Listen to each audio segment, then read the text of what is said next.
गरीब मुलगी आणि श्रीमंत वकील भाग 6. कोर्टात एकच शांतता पसरली होती. त्या मंत्र्यांचा माजी वैयक्तिक सहाय्यक साक्षीदारांच्या पिंजऱ्यात उभा होता. तो म्हणाला, माझं नाव विनय आहे. अनेक वर्ष मी त्या मंत्र्यासोबत काम केलं. त्यांच्या प्रत्येक बेकायदेशीर व्यवहाराचा मी साक्षीदार आहे. कोर्टात कुजबूज सुरू झाली. अथर्वने विचारलं, तुझ्याकडे पुरावे आहेत का? विनयने एक पेन ड्राईव्ह न्यायालयात सादर केला.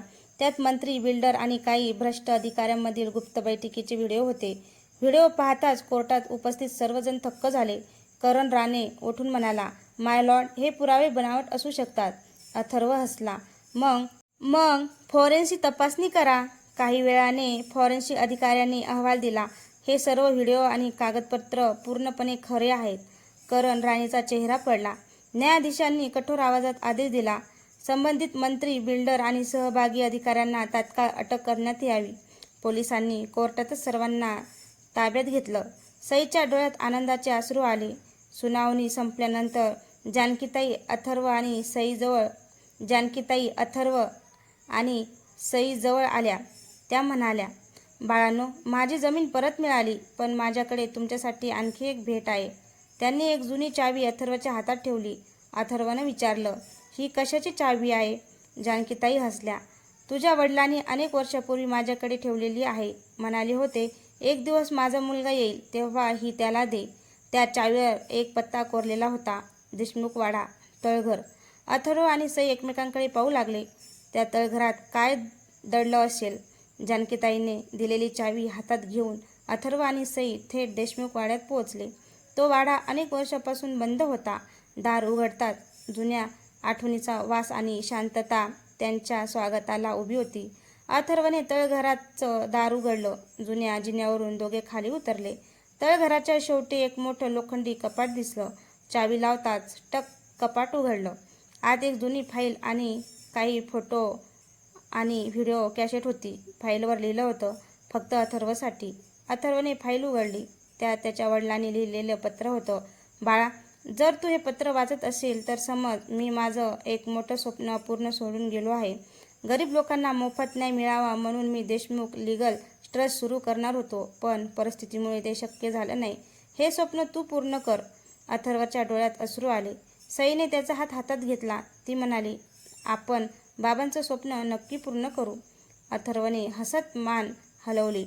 तेवढ्यात व्हिडिओ कॅसेट सुरू करण्यात आली. त्यात अथर्वचे वडील आणि सईचे वडील एकत्र दिसत होते.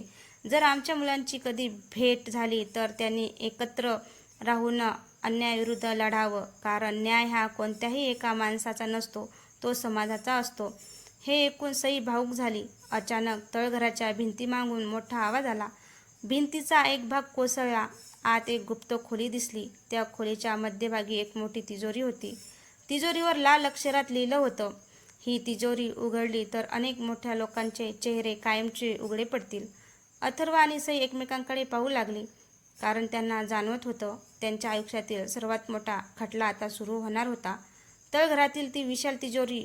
अथर्व आणि सई काही क्षण तिच्याकडे पाहतच राहिले. तिजोरीवरील एक लहानसा संदेश कोरलेला होता, सत्याची किंमत धैर्य असते. अथर्वने चावी फिरवली. टक, तिजोरीचं दार हळूहळू उघडलं. आत शेकडो कागदपत्र, जुने करार, जमीन व्यवहारांच्या फाईल्स आणि एक हार्ड डिस्क ठेवलेली होती. अथर्वने हार्ड डिस्क लॅपटॉपला जोडली. स्क्रीनवर अनेक व्हिडिओ दिसू लागले. त्यात अनेक प्रभावशाली लोक लाच घेताना आणि गरिबांची जमीन बळकावताना दिसत होते.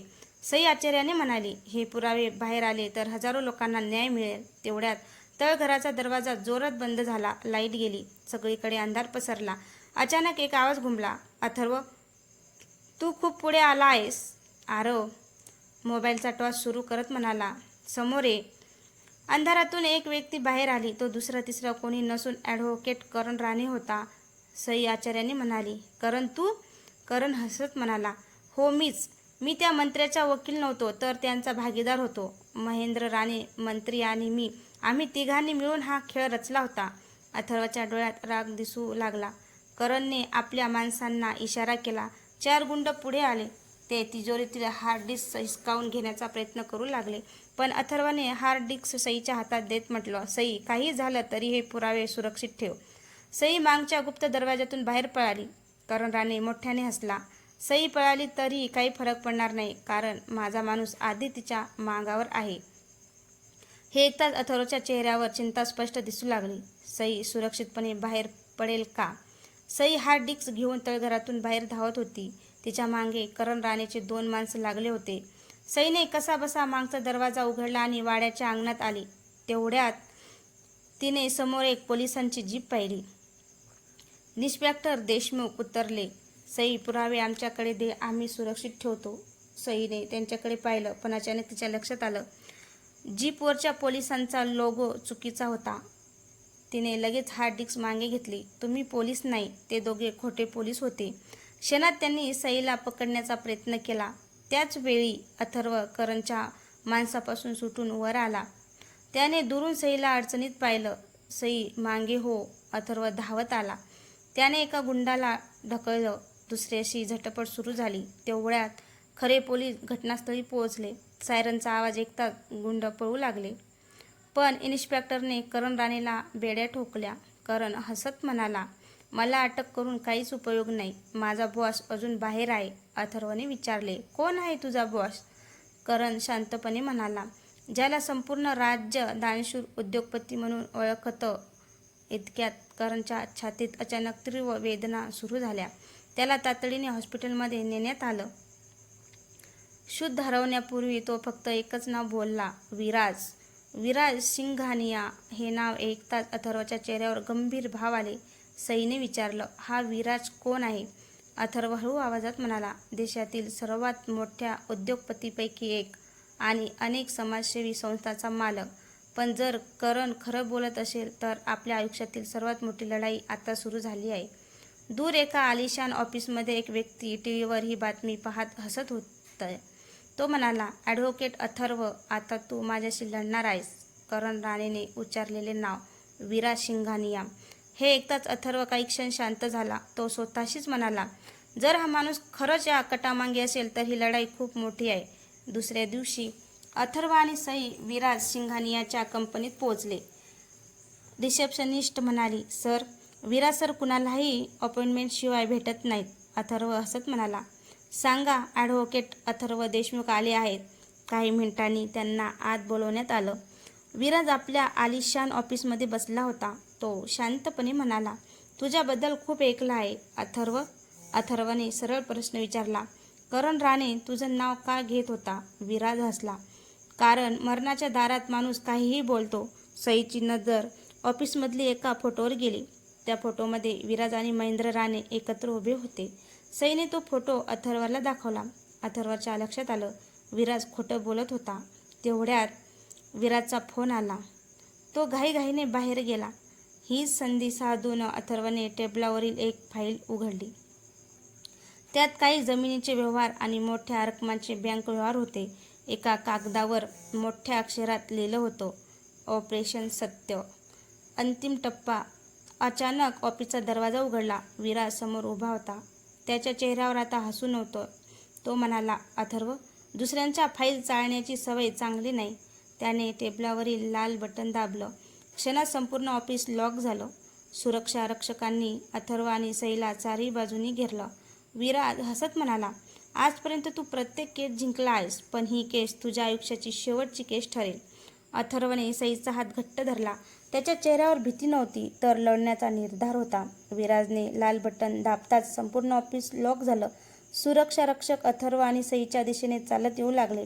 विराज खुर्चीत बसून हसत म्हणाला, अथर्व, कोर्टात तू हुशार असशील, पण इथे माझे नियम चालतात.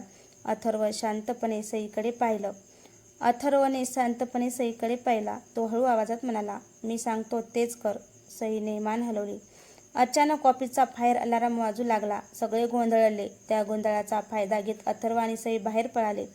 खाली पार्किंगमध्ये पोहोचताच अथर्वने ती फाईल पोलिसांकडे पाठवण्यासाठी आपल्या विश्वासू मित्राला ईमेल केली. तो म्हणाला, आता हे पुरावे फक्त माझ्याकडे नाहीत. तेवढ्यात विराजचा फोन वाजला. समोरून आवाज आला, सर, उशीर झाला. फाईलची कॉपी आधीच पोलिसांकडे पोहोचली आहे. हे ऐकताच विराज संतापाने टेबलावर हात आपटला. अथर्व, आता तू माझा सर्वात मोठा शत्रू आहेस. दुसऱ्या दिवशी कोर्टात सुनावणी सुरू झाली. अथर्वने विराजविरुद्ध सर्व पुरावे न्यायालयाला सादर केले. संपूर्ण कोर्टात खळबळ उडाली. विराजचा वकील पुरावे खोटे असल्याचं सांगत होता. तेवढ्यात कोर्टाचं दार उघडलं. एक 70 वर्षाचे वृद्ध गृहस्थ आत आले. ते म्हणाले, माझं नाव गोविंद पाटील आहे. मी विराज शिंगानियाच्या कंपनीचा माजी अकाउंटंट आहे. सगळ्यांच्या नजरा त्यांच्याकडे वळल्या. गोविंद पाटील म्हणाले, 25 वर्षापूर्वी गरीब शेतकऱ्यांच्या जमिनी बळकावण्याचा संपूर्ण कट मी स्वतः पाहिला आहे.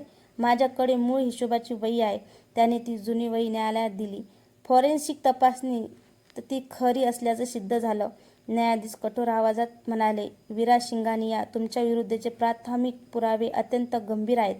पुढील सुनावणीपर्यंत तुम्हाला न्यायालयीन कोठडी सुनावण्यात येत आहे. पोलीस विराजला घेऊन जाऊ लागले, पण जाताना तो अथर्वकडे पाहून हसला. मला तुरुंगात टाकशील, पण माझी मुलगी तुझ्यापर्यंत नक्की पोहोचेल.